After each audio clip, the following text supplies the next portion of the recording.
Oh boy, did you think that timed exclusivity stuff was gonna stop anytime soon? A new report suggests that PlayStation 5 has locked in timed exclusivity for some huge and widely known multi-platforms. This is coming from Imran Khan, who is very reputable, and he's also saying that people are gonna be shocked. I personally don't like the sound of that because that is dividing the user base even more, and nevertheless seems like this is a pretty controversial topic, so I'll try to just bring you guys the news and then hit you guys with my opinion after. And Death Come True is coming to PlayStation 4. That drops October 15. Definitely want to be on the lookout for that one. Alright, first of all, Sony has reportedly locked in PS5 timed exclusivity for some huge and widely known multiplats. Imran Khan says people will be shocked. During yesterday's Kinda Funny Games Daily, co-host Imran Khan has claimed that Sony has locked down timed exclusivity for some huge and widely known multi-platform titles. Over the past few weeks, several sources, including Khan, already suggested that Sony has been holding back on third-party announcements. There's more, Khan said last month. They're holding on to some things I'm really surprised they're holding on to, and I wouldn't be shocked if they show them soon. Some rumors even suggest that Sony has scored some kind of exclusivity deal for Final Fantasy 16. However, that is yet to be officially announced by Square Enix. Let me circle back to FF16 for a real quick second. That would be a huge get by Sony, not just because, Final Fantasy and Sony have always had a strong partnership, a strong relationship, but this would once again reinforce the fact that the PlayStation is the place to play if you are into Japanese RPGs, and that's always been a stigma that Xbox hasn't been able to get the complete stench off of. It's been a lot better. They have Kingdom Hearts, they have Final Fantasy 12, they have FF15, but now you're talking FF7 Remake's not on there, you're talking games like Trials of Mana are not on there, Sakura Wars, Persona 5 Royal, you throw in a game that is as gargantuan as Final Fantasy 16, that would reinforce that sentiment even more, and I really think it's imperative that Microsoft does not let that happen. Nevertheless, based on how Sony has been angling for the FF7 Remake exclusivity, I wouldn't be shocked if FF16 also had some sort of timed exclusivity. Maybe Microsoft is of the mindset that, hey, let's just keep doing what we're doing, let's cater to the Western audience that we think we can get a little bit easier, and we can secure those deals easier. I just think that's definitely a stigma and a stench that Microsoft should be trying to get rid of.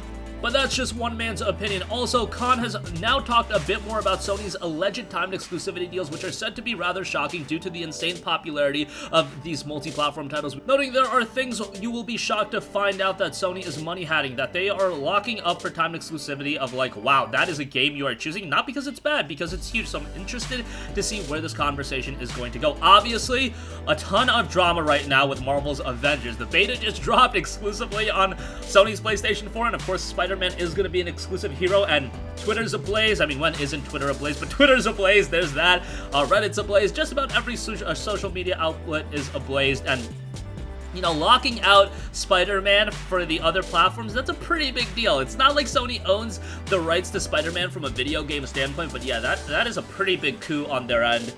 And it is kind of important that they have that, and it is synergistic given the fact that Spider-Man is one of their most popular exclusives on the PS4, and I'm sure Miles Morales is going to be a huge hit. I'm sure Spider-Man 2, when that imminently does happen and is announced, that'll be huge as well. But yeah, the drama continues with the Spider-Man stuff, and I think the next few weeks is going to be a little bit rocky. Microsoft announced 7 timed exclusives. That's why a lot of you guys that were hating on me for saying that, yeah, this is a little bit buggy. What's buggy is that this is only the start of it. Last gen, we only had a couple timed exclusives. FF7 Remake, Rise of the Tomb Raider. Those are the 2 high-profile ones. Microsoft, in a singular event, one event, announced a whopping 7 timed exclusives. So right now, going into next gen, realize it's gonna be a gigantic battle of Xbox having some titles, PlayStation not having some titles, and PlayStation having some titles, Xbox not having some titles. Look, Xbox is going to have titles like Stalker 2. PlayStation is going to have titles like The Medium. There's going to be games possibly like Final Fantasy 16. Who knows what Microsoft is going to counter with?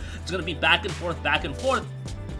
And maybe this time around, this is going to be one generation where it is worthwhile to get both consoles. However, you also have to add into the fact that if they are just timed exclusives, at the end of the day, after that time period elapses, you are going to be able to play the game on your preferred platform. So that's something you have to weigh as well. But if you're talking about major titles like Final Fantasy 16, I personally consider Stalker 2 a huge game, and I will be buying that right away on PC. That is a huge timed exclusive to get from Microsoft. And what if they announce something major? What if they announce the next Mass Effect game? Let's say Mass Effect 1 is being remade on the Xbox Series X or whatever, and that's a timed exclusive. I mean, that would be a pretty big get. What if they announced the next Battlefield is a timed exclusive? I mean, that would be a pretty big get as well. And I don't think either publisher is adverse to going for opportunities like that, just because I think both of them have realized You can have whatever console you want. At the end of the day, the success of your platform really does come down to games, and the games really are what a console lives and dies by. That's why the PlayStation 4 was so successful. It wasn't because it was the cleaner looking box. It wasn't because its online services were cheaper or better. It's because they had the games, and I think that was one thing that was very much established last generation, and we're seeing it now as well with the Nintendo Switch. Nintendo Switch isn't the most powerful platform in the world, but it has the games. That's why it's so important that they do secure exclusives. However, I'm of the mindset that you should facilitate the creation of first-party studios, establish them as a studio, then have them foster the creation of exclusive IPs for you. Not just go out, throw a lot of cash at a publisher, and then make that game exclusive for a year. I understand why they're doing it. I'm not dumb. They have to do what they have to do, and if Microsoft is going to do it, Sony's got to do it as well. If Sony's going to do it, Microsoft has to do it as well. And it's going to be a revolving door this generation of them announcing timed exclusives. Alright, moving on from that hellhole of a topic, let's talk about Death Come True for PS4, launching on October 15th, PlayStation 4 Physical Edition, due out in Japan on the same day. Death Come True first launched for Switch via the Nintendo eShop, iOS via the App Store, and Android via Google Play on June 25th, followed by a PC release on Steam on July 17th. The game has a mostly positive reception and is done by Izanagi Games.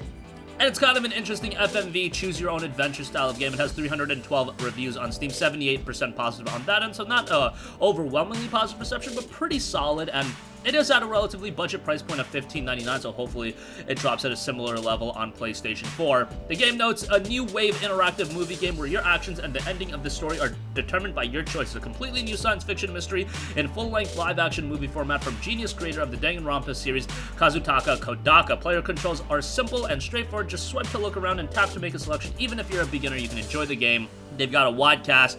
The story sounds pretty interesting as well. Obviously, this is a very narrative-infused game, so you gotta go into it expecting something with a heavy emphasis on its storytelling, but hey, I dig games like that. I love Danganronpa, so this is gonna be something that's probably gonna be right up my alley. But that's gonna conclude this video. Again, Sony has reportedly locked in some major PlayStation 5 timed exclusivity for some huge and widely known multi-plat titles. Death Come True for PlayStation 4 will be dropping October 15th. So definitely be on the lookout for that. I think that's a game that can be exciting to some of you guys. And also, let me know your thoughts on the timed exclusivity jargon. Is that something like you're excited for? Are you happy that this is going to be a bidding war between? I mean, it's great for the publisher and developers. Look, they're going to be making out like bandits, but for the platforms themselves, and I think for the overall gaming ecosystem, it is going to be interesting to see how gaming evolves in 2020, 2021, and in the future. But that's going to wrap up this video. Sound off with all of your thoughts in the comment section down below. Thank you for watching, and goodbye. Hey guys, we hope you enjoyed the video, and if you did, make sure to hit the subscribe button, and if you're already subscribed, do us a favor and hit the bell icon. This way you'll be notified whenever we post a new video. That's the best way to keep up with all of our uploads, and we usually try to upload 2 videos a day. And with the bell icon hit, you'll be notified whenever we do upload a video. As always, thanks for watching.